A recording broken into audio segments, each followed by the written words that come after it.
Cari lettori, buongiorno, è un mercoledì di sole, oggi 29 gennaio e la newsletter che state aprendo è la newsletter dedicata al numero di febbraio. Un numero dedicato al tema dell'amore. Già in copertina con il cantautore Bruno Risas vedremo che le sue canzoni sono ispirate proprio a questo tema.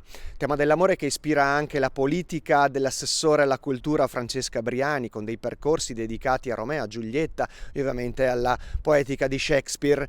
Ma non è l'unico tema, quello dell'amore, che affrontiamo in questo numero. Parliamo anche di temi di attualità, per esempio il parco della Lessinia, che ha movimentato tante persone in questi giorni e che con il numero chiuso ovviamente la settimana scorsa abbiamo interpellato il presidente del parco, quindi con un'intervista a Raffaello Campostrini. Tornando invece al tema principale, il tema degli innamorati, all'interno troverete uno speciale di 16 pagine dedicate proprio a San Valentino, la festa degli innamorati. Tanti consigli per passare questa festa assieme ai vostri fidanzati, mogli, mariti, nel migliore dei modi.